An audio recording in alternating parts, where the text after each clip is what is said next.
आपण कॉन्क्रीटमध्ये खडी वापरतो, वाळू वापरतो आणि सिमेंट वापरतो। त्याच्यामध्ये आपण कॉन्क्रीट करत नाही, याच्यामध्ये सिमेंट मॉर्टर वापरतो। आणि जी वाळू असते ना, ही वाळू आपण प्लास्टरला जी असते ना वाळू, तशी वाळू वापरतो। याच्या आतमध्ये ओपनिंग किती छोटं आहे बघा जाळ्यांच्या मध्ये, त्याच्या आतमध्ये आपल्याला दाबून सिमेंट मॉर्टर भरायचं। आता एक घट्ट बांधून घेतली जाळी, अशी घट्ट बांधायची। लूज बांधलं तर काय होतं, ते मॉर्टर त्याच्यात भरून असं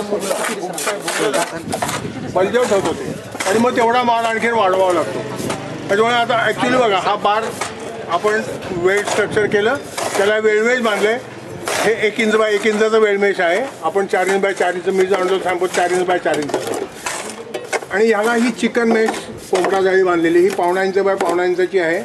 जनरली आम्ही अर्धा इंच बाय अर्धा इंच वापरतो, म्हणजे त्याच्यामध्ये चांगलं ताणून बांधता येतं आणि मॉर्टर धरलं जातं। आता ह्या केसमध्ये आपल्याला याच्या आतमध्ये सिमेंट मॉर्टर भरायचं।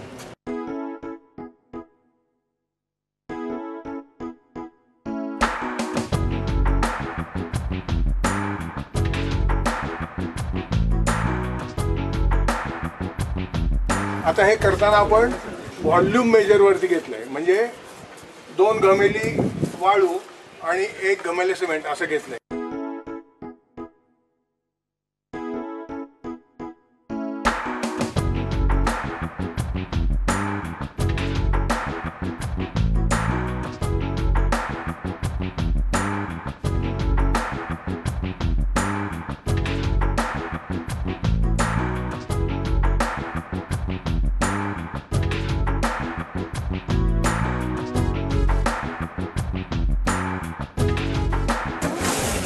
ज्यावेळेला आपण हा कालवतो माल, त्यावेळेला हातात घेऊन बघितल्यावरती त्याचा गोळा झाला पाहिजे।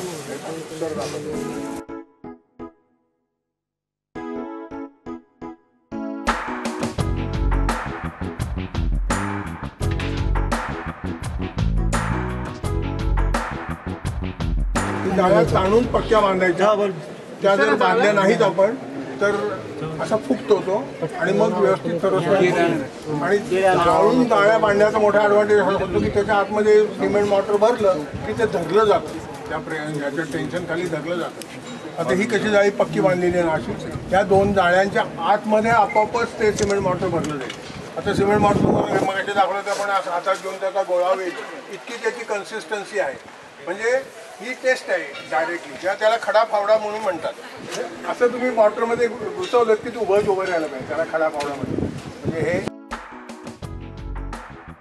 हे बाय असं उभं राहायचं। म्हणजे ही एक टेस्ट आहे आपलं। आम्ही आता त्या जवळच्या लॅबोरेटरीत जाऊ शकत नाही टेस्टिंग करायला, तर हे आपले मेसन असतात त्यांना ह्या सोप्या युक्त्या सांगितल्या जातात।